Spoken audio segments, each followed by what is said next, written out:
Si tu veux, ton mois de décembre sera meilleur que tous les 11 autres mois de l'année. Tu veux que Dieu te bénisse? Dieu même veut te bénir. Et il veut te bénir au-delà de ton espérance. Shalom, shalom, frères et sœurs, famille du café prophétique. Bonjour.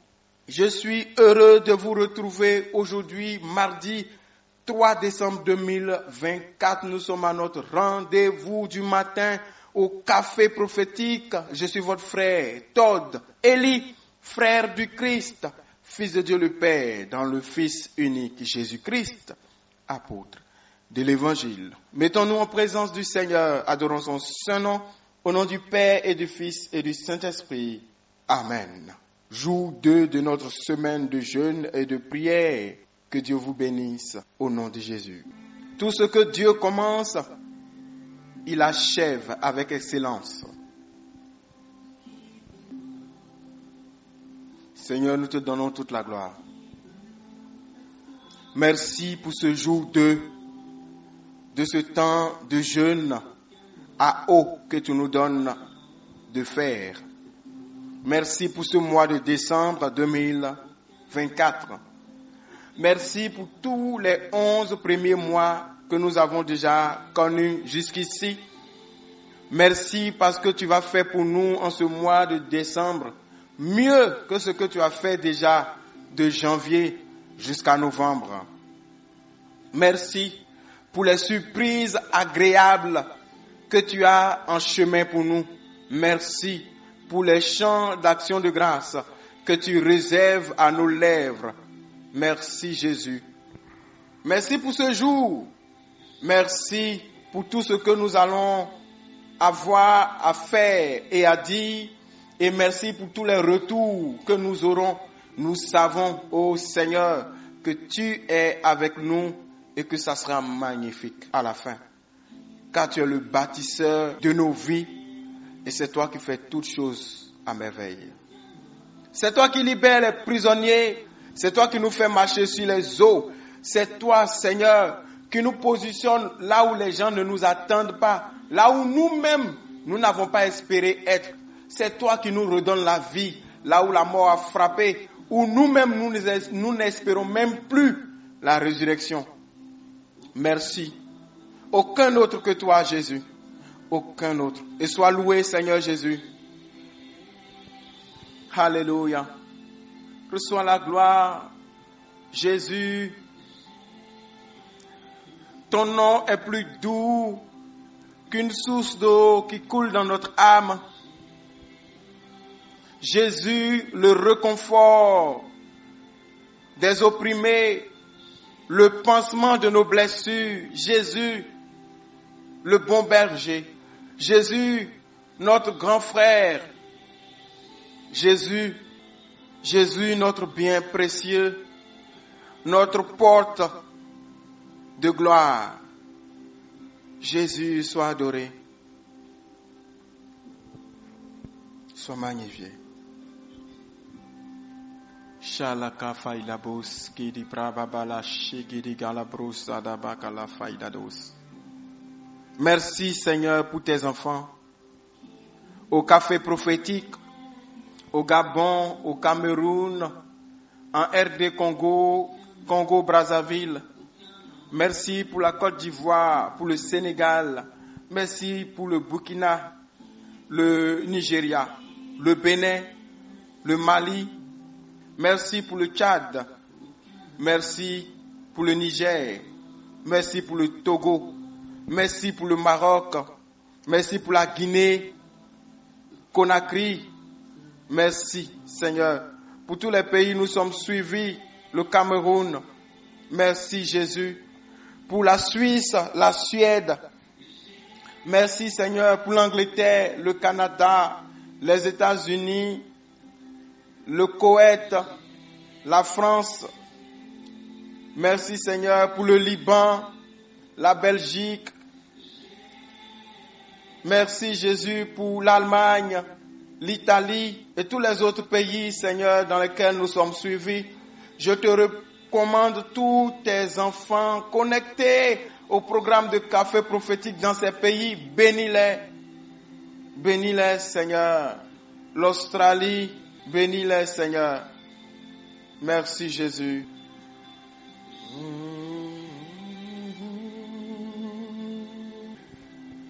Amen. Alors, le Saint-Esprit me pousse à procéder comme hier. Il dépose un témoignage dans mon cœur que je partage avec vous. Frères et sœurs, les voies insondables de Dieu. Quand Dieu veut faire quelque chose, nous les hommes, nous avons tendance à l'attendre d'une certaine manière. Mais Dieu peut nous visiter par des chemins que nous n'avons jamais pensé qu'il prendrait. Et ces chemins-là, au final, sont des chemins meilleurs. Et les résultats, au final, sont bien supérieurs à ce que nous avons espéré nous-mêmes. Regardez, il y a des années, beaucoup d'années en arrière, un homme de Dieu a invité un autre homme de Dieu pour enseigner dans son église et exercer le ministère. Et pendant que l'homme de Dieu était en train d'exercer son ministère, il donne une parole de connaissance. Et la parole de connaissance indique un monsieur et lui dit: toi, monsieur, je vois que d'ici la semaine prochaine, le dimanche prochain, Dieu te fait une grâce et tu viens ici avec une voiture. Tout le monde a commencé à rire dans l'église. Tout le monde a commencé à rire. Le pasteur qui a invité l'autre pasteur a baissé la tête. Parce que justement, la personne qui a reçu la parole, la personne qu'on a indexée pour dire d'ici le dimanche prochain, tu auras une voiture, c'était le Virgile de l'église, le gardien. Lui, il est payé à combien? Vigile d'église, il est payé à combien? Pour que d'un dimanche à un autre dimanche, il va pouvoir avoir une voiture. Donc l'homme de Dieu qui a invité l'autre, il a baissé la tête. Il était gêné. Les gens qui connaissaient le gardien ont commencé à rire. Parce que dans la tête de tout le monde, c'était impossible. Et l'homme de Dieu invité, après avoir donné la parole de connaissance, constatant que tout le monde riait, il n'a rien dit, il est allé s'asseoir. Et que se passe-t-il? Le monsieur à qui on a dit ça, il s'est dit, si le Seigneur a dit, alors le Seigneur va le faire. Voilà que je n'ai pas d'argent pour acheter une voiture. Comment je fais pour que ce que Dieu a dit advienne? Alors le monsieur se lève. Il va dans un parc de vente de voitures. Il y avait les venues de France, il y avait les nouvelles, il y avait un peu de tout. Selon ta bourse, tu es orienté. Il rentre dans le parc. Il avance, il trouve une dame, il dit, veut acheter une voiture. La femme le dédaigne, elle le regarde mal, elle lui dit, vous voulez quoi? Il dit, je veux une voiture. Elle dit, vous voulez payer? Parce qu'elle a regardé son apparence, elle n'a pas vu quelqu'un qui peut acheter une voiture, donc n'a pas considéré le monsieur. Il a insisté. Il dit, montrez-moi les voitures, je veux acheter. Et le monsieur a commencé à regarder et il a fait son choix. Il a choisi une voiture. Et frères et sœurs, cette voiture coûtait 15 millions de francs CFA. Et la dame le regarde, elle regarde la voiture, elle lui dit, ça là, c'est 15 millions. Il dit, oui, c'est ça que je veux. Je reviens dans la semaine pour prendre la voiture. Mais la dame ne le considérait pas. Donc, il va dans un marché et il s'en va acheter une veste. Parce qu'il a vu que son apparence ne l'a pas aidé. La veste qu'il va acheter, comme il n'avait pas les moyens d'acheter une veste sur mesure, il a acheté la veste que son agent pouvait acheter. Mais on aurait dit que cette veste-là, c'était la veste de Goliath. Du genre, c'est Goliath qui portait veste là avant et on est venu lui vendre. Elle était grande. Et lorsqu'on a travaillé à coudre, à diminuer la veste, bien que diminuer, la veste était sur lui, on dirait autre chose. Mais le monsieur, il a porté sa veste quand même. Et il est retourné là-bas. Mais puisque Dieu a décidé de faire, quand Dieu veut faire, Dieu passe par des chemins insondables parfois et il nous surprend au-delà de notre espérance. Et je prie que cela soit pour toi ainsi en ce mois de décembre au nom de Jésus-Christ de Nazareth. Le monsieur arrive avec son style. Il dit à la dame qu'il est venu chercher sa voiture. La dame même le regarde en haut, elle le regarde en bas. Elle ne comprend pas, mais il est sérieux. Donc elle-même elle commence à se poser des questions, mais attends. Ou bien c'est un camouflage. Il ne veut pas qu'on sache qui il est ou bien. Donc il part vers la voiture qu'il a choisie. Et qu'est-ce qu'on constate? Il y a un monsieur qui est venu avec sa maîtresse, pas sa femme, sa maîtresse, pour acheter une voiture à sa maîtresse. Et la maîtresse de toutes les voitures qui étaient dans le pack, de toutes les différentes gammes de voitures, c'est la même voiture que le monsieur a choisi, laquelle a choisi aussi. Et voilà une dispute qui éclate. La dame dit c'est ça ou c'est rien. Le monsieur dit jamais, c'est la voiture que lui il a choisie. Et les deux sont en train de se disputer. L'autre monsieur dit à sa maîtresse, s'il te plaît, comme quelqu'un a déjà choisi, laisse, va choisir une autre voiture, on va prendre. La dame dit, si c'est pas ça là, ce n'est rien, c'est ça ou rien. Donc, palabre sur la voiture. Et quand l'autre monsieur a vu que la dame n'était pas disposée à laisser, il appelle alors notre frère à la veste goliathique. Il appelle de côté puis lui dit, mon frère, s'il te plaît, aide-moi. Tu sais, c'est ma maîtresse. Entre garçons, il faut me comprendre. Tu as vu comment elle se comporte là? Si je ne lui prends pas cette voiture, elle ne va pas accepter, elle ne va pas me donner la paix. Et notre frère dit, non.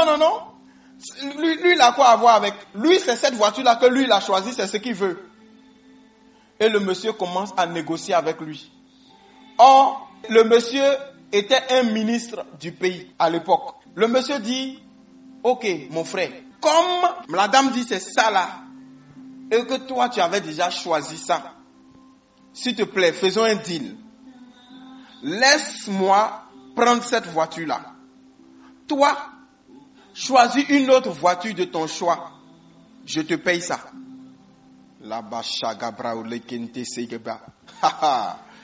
Il dit, si tu acceptes de me laisser cette voiture-là, fais un autre choix et moi je te paye ça. Parce que si je ne prends pas cette voiture-là, cette femme-là ne va pas me laisser la paix. Le monsieur qui disait ça en question était un ministre du pays qui était venu acheter une voiture pour sa maîtresse. Or, vous savez qu'en Afrique, les ministres là, ils ont l'argent. Hein? Donc le ministre négocie avec l'autre pour dire, entre nous garçons, on n'a qu'à s'entendre. Prends une autre voiture, je te la paye. Et bizarrement, c'est maintenant que notre frère, qui était allé choisir une voiture de 15 millions, s'en va maintenant choisir une autre voiture d'une gamme inférieure, plus simple, qui est comprise, je crois, entre 6 et 8 millions maximum. Carrément la moitié de l'autre. Et le ministre en question était content et il a sorti le chèque. Il a payé en même temps pour sa femme, enfin pour sa maîtresse et pour l'autre monsieur. Voilà comment le Seigneur a accompli la prophétie de son serviteur dans la vie du vigile.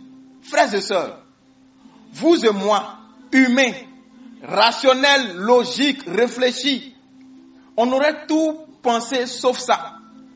Moi, j'aurais pu dire peut-être que si la prophétie va s'accomplir, peut-être que quelqu'un va donner l'argent au monsieur et puis va aller acheter. Mais jamais on n'aurait pensé que dans le scénario divin, dans l'arrangement divin, le monsieur allait partir choisir une voiture et la maîtresse d'un ministre va venir choisir la même voiture et puis ça va devenir dispute jusqu'à le ministre va venir dire, mon frère, pour couper court, laisse-nous cette voiture, choisis une autre voiture, je paye pour toi. Et comme ça, le dimanche qui a suivi, jour pour jour, c'est-à-dire d'un dimanche à un autre dimanche, le vigile arrive à l'église avec sa nouvelle voiture, clé en main.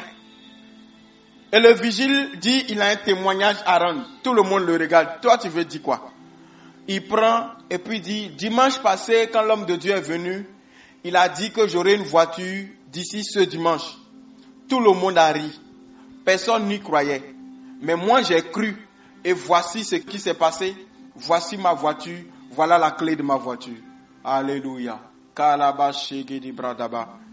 Je veux dire à quelqu'un qui m'entend ce matin, on est en décembre. Décembre, on sait que beaucoup de personnes se soucient comment se fera les fêtes, comment organiser la maison, les enfants, si, ça. Et les gens ont des soucis. Les gens réfléchissent à beaucoup de choses. Et les gens s'inquiètent. C'est humain. Mais je veux vous dire une chose. Notre Dieu, il sait comment amener dans notre vie ce dont nous avons besoin sans que nous-mêmes nous ayons à nous casser la tête. Parfois, nous attendons Dieu d'une manière et nous voulons que Dieu agisse de cette manière-là. Mes frères et sœurs, Dieu veut nous bénir, mais il nous bénit par des chemins qu'il choisit lui-même. Il dit dans sa parole, en Ésaïe 55, verset 8, il dit, mes pensées ne sont pas vos pensées et mes voix ne sont pas vos voix, dit l'Éternel. Donc Dieu, il sait ce qui est bon pour toi. Il veut ce qui est bon pour toi. Tu veux que Dieu te bénisse, ça tombe bien. Dieu même veut te bénir. Il veut même te bénir au-delà de ton espérance. Sauf qu'il attend de toi une chose. Aie confiance. La Bible dit que vous vous agitez pour rien. C'est pour rien que vous vous réveillez tôt. C'est pour rien que vous vous couchez tard. Le Seigneur en donne autant à son bien-aimé pendant qu'il dort. C'est-à-dire, vous vous fatiguez. Quand Dieu veut donner là, vous n'avez pas besoin d'autant. Et Dieu donne. Jésus est grand. Ton Dieu est puissant, toi qui m'entends ce matin. Et il t'aime. Et il veut de toi une chose. Que tu lui fasses confiance. Que tu t'abandonnes. Que tu aies la foi. Que tu saches que Dieu est avec toi.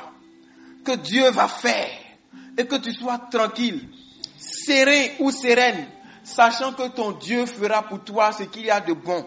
Il sait qu'on est en décembre. Il sait que tu dois fêter. Il sait que les enfants doivent. Il sait ce que tu espères. Il connaît les prières que tu as élevées devant son trône. Il sait qu'il va t'exaucer. Mais il te dit, calmos, confiance, reste tranquille. Vous savez, Jésus, il est bizarre. Plus tu t'inquiètes, plus tu as peur, moins il a la main pour travailler. Plus tu t'inquiètes, plus tu te poses des questions, plus tu perds ta paix, moins il a la route pour te bénir comme il veut. Mais plus tu t'abandonnes, plus tu lâches tes béquilles, plus tu dis, je sais que mon Rédempteur est vivant, je sais. La Bible dit que celui qui s'approche de l'Éternel sache qu'il est le rémunérateur de tout bien. Tu es confiant, tu sais que mon Dieu est un Père responsable. Il le fera pour moi. Je ne sais pas comment, mais je sais qu'il fera. Et tu es calme. Il dit, c'est dans le repos et la confiance que se trouve votre force. Tu restes tranquille. Tu dis, je sais que mon Dieu fera. Je sais que mon Dieu est à l'œuvre. Je sais que mon Dieu est à l'œuvre. Quand Dieu entend ça, le circuit de charge de la grâce s'élargit et le flux coule avec aisance pour te bénir. Que Dieu soit glorifié. Que Dieu soit célébré. Ce matin, prie avec moi. Seigneur Jésus, qui est comme toi, dans le ciel et sur la terre, qui peut relever l'humilié, qui peut combler le pauvre, qui peut guérir le malade, ressusciter le mort, qui restaure les vies. Aucun autre que toi. Seigneur, j'ai confiance et je veux avoir confiance. Je viens m'abandonner et abandonner entre tes mains le mois de décembre. Je t'abandonne les différentes fêtes et les différentes choses pour lesquelles je peux m'inquiéter. Seigneur, fais-moi voir ta gloire. Tu connais mes besoins. Je te les donne. Tu sais ce que j'espère. Je t'attends. Tu n'es pas un Dieu pour mentir. Et tu dis dans ta parole, regardez les générations passées et voyez. Qui a cru en l'Éternel et a été déçu? Alors Seigneur, j'ai confiance. J'ai confiance, Jésus. Ta parole est vérité.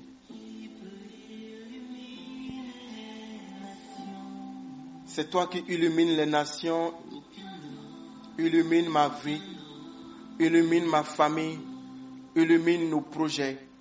Accomplis-les, Seigneur, par tes voies choisies, insondables ou sondables. J'ai confiance en toi. Tu as dit, regardez les générations passées et voyez. Quelqu'un qui a fait confiance au Seigneur, est-ce qu'il l'a regretté? Quelqu'un qui a respecté le Seigneur fidèlement, est-ce qu'il a été abandonné? Ou celui qui l'a supplié, est-ce que le Seigneur a refusé de l'écouter? Siracide 2, verset 10. À toi soit la gloire. Merci Jésus. De tout mon cœur, je m'ouvre. Je te loue. J'ai confiance. Je m'abandonne. J'attends avec espérance l'œuvre de tes mains pour moi. Sois béni Jésus. Sois béni Jésus. Alléluia. Seigneur, donne-moi la foi. Seigneur, augmente ma foi. Et donne-moi d'être assis dans ton repos. À toi soit la gloire. Amen. Café prophétique de ce matin, nous nous arrêtons là. Merci de continuer à vous inscrire sur la liste. Je suis votre frère Todd Eli. Heureux d'être le canal par lequel Dieu vous parle. Heureux d'être le canal par lequel Dieu vous bénit. Excellente journée au nom du Père et du Fils et du Saint-Esprit. Amen.